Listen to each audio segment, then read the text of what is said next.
अरे, मी तर दारूच पित नाही. मग माझी लिव्हर कसा खराब होईल? मला काहीच होणार नाही. असा सरसकट विचार आपण नेहमीच करतो किंवा चार चौघांमधल्या गप्पांमध्ये असे विषय सहज कानावरती पडतात. पण फक्त दारू पिणाऱ्यांनाच लिव्हर खराब होण्याचा किंवा लिव्हर संदर्भात इतर आजार होण्याचा धोका असतो हा मोठा गैरसमज आहे. नमस्कार मित्रमैत्रिणींनो, माझं नाव नितीन धुमाळ. आपल्या सर्वांचं स्वागत आहे आपल्या थ्री फिटनेस या युट्यूब चॅनलवरती. मित्रमैत्रिणींनो, जर तुम्ही आपल्या मराठी चॅनल पहिल्यांदाच व्हिजिट केलं असेल तर प्लीज आपल्या चॅनलला सबस्क्राईब करा आणि ऑल बेल नोटिफिकेशनच्या बटनाला जरूर प्रेस करा, जेणेकरून तुम्हाला आमच्या नवीन व्हिडिओचे नोटिफिकेशन सर्वात आधी तुमच्यापर्यंत पोहोचेल. तर चला तर मित्रांनो, आपण आजच्या व्हिडिओला सुरुवात करूया. बदलत्या काळात आपली जीवनशैली मोठ्या प्रमाणात बदलली आहे. व्यायामाचा अभाव आणि उच्च कॅलरीयुक्त खाणं यामुळे आपल्याला काही आजारांचा सामना करावा लागत आहे. त्यांना जीवनशैलीमुळे आलेले आजार किंवा लाईफस्टाईल डिझीज असं म्हणतात. त्यापैकी एक आजार म्हणजे non alcoholic fatty liver disease. याच आजाराची आपण इथे माहिती घेणार आहोत. आपल्या सोयीसाठी इथे त्यांना फक्त फॅटी लिव्हर असं संबोधू. Non alcoholic fatty liver disease म्हणजे काय? ही एक आपल्या लिव्हर म्हणजे यकृतात झालेल्या बदलांमुळे निर्माण होणारी स्थिती आहे आणि ही स्थिती बहुतांश वेळा प्रमाणापेक्षा जास्त वजन असलेल्या किंवा आणि लठ्ठ असणाऱ्या लोकांमध्ये दिसून येते. आपल्या लिव्हरमध्ये अतिरिक्त फॅट साचत जाते आणि ही स्थिती तयार होते. या स्थितीमध्ये सुरुवातीच्या टप्प्यात फारसा त्रास होत नसला तरी त्याच्या पुढील टप्प्यामध्ये त्रास वाढत जातो. जर फॅटी लिव्हरची स्थिती अधिकाधिक बिघडली गेली तर लिव्हर सिरोसिस, लिव्हर खराब होईपर्यंत धोका वाढू शकतो. आणि ही स्थिती दारूमुळे होत नसली तरी दारू पियालाच ही स्थिती आणखी बिघडू शकते. त्यामुळे फॅटी लिव्हरवर मात करण्यासाठी दारू, सिगारेट पूर्णपणे टाळणं आवश्यक आहे. लिव्हर हेल्थ युकेच्या माहितीनुसार यकृताच्या पेशींमध्ये मेदाचे म्हणजेच फॅट नसले किंवा फॅटचे प्रमाण अत्यंत कमी असले तर त्या यकृत पेशी चांगल्या आरोग्यपूर्ण समजल्या जातात. जर 5% जास्त मेद या यकृताच्या पेशींमध्ये साठला तर ते प्रमाण जास्त समजले जाते आणि अशा स्थितीचे रूपांतर फॅटी लिव्हरमध्ये होते. युनायटेड किंगडम मध्ये प्रत्येक 3 पैकी एका व्यक्तीला non alcoholic fatty liver disease असल्याचा अंदाज आहे. या संस्थेच्या माहितीनुसार जगामध्ये 65 कोटी लोकांना म्हणजेच 8.8% लोकांना फॅटी लिव्हरचा त्रास होत आहे. तसंच हे प्रमाण दिवसेंदिवस वाढत चालले आहे. यावरून हा आजार किती भीषण होत चालला आहे याची कल्पना येईल. युनायटेड किंगडमच्या नॅशनल हेल्थ सर्व्हिसच्या माहितीनुसार लिव्हरमध्ये अतिरिक्त फॅट साचणे हे मधुमेह, अतिरिक्त रक्तदाब, मूत्रपिंडाच्या आजारांशी जोडलेले असू शकते. मधुमेही व्यक्तींमध्ये फॅटी लिव्हरची स्थिती तयार झाली तर हृदयरोग होण्याची शक्यता वाढते. नॉन अल्कोहोलिक फॅटी लिव्हर डिझीजचे टप्प्यात आपण बघूया. सिंपल फॅटी लिव्हर किंवा सी ॲप्टोसिस यकृतामध्ये मेदाच्या पेशींचे संचयन सुरू होते आणि या टप्प्यात फारसा दाह किंवा जळजळ वाटत नाही. तसेच बहुतांश वेळा या टप्प्यात कोणतीही विशेष लक्षणे जाणवत नाहीत. त्यामुळे आपल्या शरीरात फॅटी लिव्हर आजाराची सुरुवात झाली आहे याची कल्पना लोकांना येत नाही. जर लोकांनी याच टप्प्यात चांगला आहार आणि व्यायाम, जीवनशैली बदल केले तर पुढील त्रास टळू शकतो.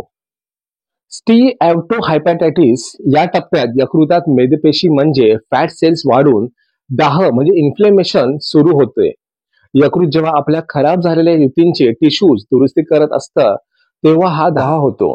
पण खराब झालेल्या युतींची संख्या वाढते तेव्हा आवश्यक त्या वेगाने त्याची दुरुस्ती करणं यकृताला शक्य होत नाही. त्यामुळे आपल्या यकृतात घाव तयार होऊ शकतो. जेव्हा घाव म्हणजे स्कार च्या उती वाढतात तेव्हा त्यात रूपांतर फायब्रोसिस मध्ये होते. फायब्रोसिस घाव किंवा व्रणाच्या उती यकृतात आणि यकृताजवळच्या रक्तवाहिन्यांजवळ वाढतात तेव्हा ही फायब्रोसिसची स्थिती तयार होते आणि या स्थितीत ही यकृत आपलं काम बऱ्याचपैकी करत असतं. जर यावेळेस योग्य आणि तातडीचे उपचार झाले नाही तर धोका वाढू शकतो.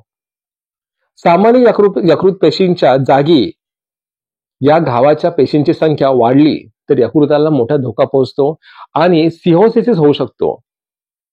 सिहोसिस हा या स्थितीचा चौथा टप्पा.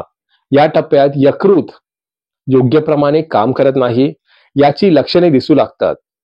त्वचा, डोळे पिवळे दिसतात, बळकड्यांजवळ दुखू लागते. या स्थितीत घावाच्या उती दूर करणं कठीण असतं. अर्थात पुढील धोका टाळण्यासाठी प्रयत्न करता येतात. तर पहिल्या टप्प्यापासून चौथ्या टप्प्यापर्यंत स्थिती बिघडत जाण्याची वेळ फार फार कमी लोकांमध्ये येते. चौथा टप्पा येण्याची स्थिती तयार होण्यास अनेक वर्षाचा काळ जातो आणि ही स्थिती होऊ नये यासाठी आपल्या यकृताच्या आरोग्याकडे वेळच्या वेळी लक्ष देणे गरजेचे आहे. आता बघूया की फॅटी लिव्हर आजार कोणाला होऊ शकतो.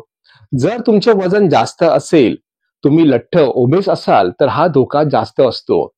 तुमच्या शरीरात इन्सुलिन रेजिस्टन्सची स्थिती तयार झाली असेल, अति रक्तदाबाचा त्रास असेल, जास्त कोलेस्ट्रॉल आणि चयापचय मेटाबॉलिझम संदर्भातील त्रास असतील तर फॅटी लिव्हरचा धोका संभवतो. धूम्रपान हे सुद्धा याचं एक कारण आहे. नॉन अल्कोहोलिक फॅटी लिव्हर डिझीजच्या सुरुवातीच्या काळात कोणतीही लक्षणे फारशी जाणवत नाही. तुम्ही एखादी दुसऱ्या कारणांसाठी तपासणी केली असेल तर त्यावेळेस याचे सुरुवातीचे टप्पे समजू शकता.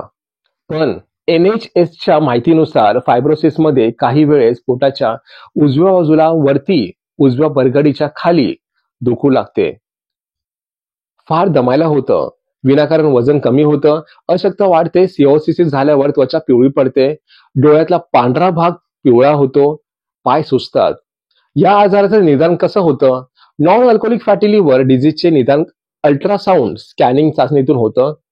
तसंच लिव्हर फंक्शन टेस्ट या रक्ताच्या चाचणीतूनही केलं जातं आणि या रक्ताच्या चाचणीत हेपॅटायटिस पेक्षा काहीतरी वेगळं आहे असं लक्षात आल्यावर फॅटी लिव्हरकडे लक्ष जातं.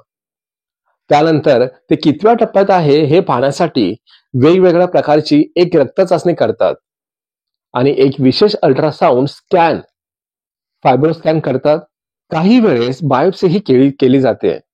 यामध्ये यकृतातील उतींचा एक नमुना घेऊन ती तपासाला जाते. काही वेळेस सिटी स्कॅन आणि MRI स्कॅनची गरज लागते. आता ह्यावरचे उपचार बघूया. हा या आजारातला महत्वाचा टप्पा आहे. डॉक्टरांनी दिलेल्या औषधानुसार काही महत्वाचे बदल आपल्या जीवनशैलीत करावे लागतात. सर्वात महत्वाचं म्हणजे आपलं वजन आणि उंची याचं प्रमाण योग्य आहे हे पाहून वजन कमी करावं लागेल. चांगला आहार घ्यावा लागेल. या आहारात फळं, भाज्यांचा भरपूर समावेश करावा लागेल. तसेच साखर, मीठ किंवा साखरयुक्त पेय टाळावे लागतील. बाहेरचं खाणं बंद करून घरी शिजवलेलं ताजं अन्न घ्यायला सुचवलं जातं. बैठी जीवनशैली असेल तर रोज थोडा व्यायाम करणं गरजेचं आहे. त्यामुळे वजन कमी होण्याची प्रक्रिया वेगवान होते. अर्थात आपल्या आजाराचं निदान हे आपणच न करता डॉक्टरांकडून करून घेतलं पाहिजे. उपचार आणि जीवनशैली बदल तसेच आहारातले बदल हे प्रशिक्षित आहार तज्ञांकडून घ्यावेत. तुमचं वजन, उंची, तुमचं वय, लिंग, जीवनशैली, सवय याचा विचार करून तज्ञ तुम्हाला आहार आणि व्यायाम सुचवत असतात. त्यामुळे उपचार निदानाचा निर्णय कधीही स्वतः घेऊ नये.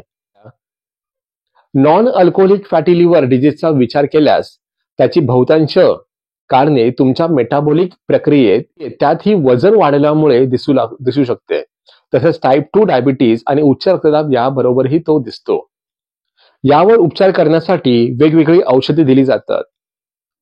डायबिटीज असणाऱ्या लोकांना वेगळी औषधे दिसतात, परंतु यावर महत्वाचा उपचार म्हणजे योग्य आहार हेच आहे. योग्य प्रकारची पोषण मूल्ये तुमच्या पोटात गेलीच पाहिजे. केवळ भात, भाकरी, पोळी यावर आहार न ठेवता भाज्या, फळं, दूध, दही, ताक, सुकामेवा योग्य प्रमाणात पोटात जायला हवा. रोज एखाद्या प्रकारचा व्यायाम केला पाहिजे. झोपेची गुणवत्ता सुधारली पाहिजे आणि ताण कमी केला पाहिजे. यामुळे या आजाराची वाढ आणि तीव्रता कमी करता येते.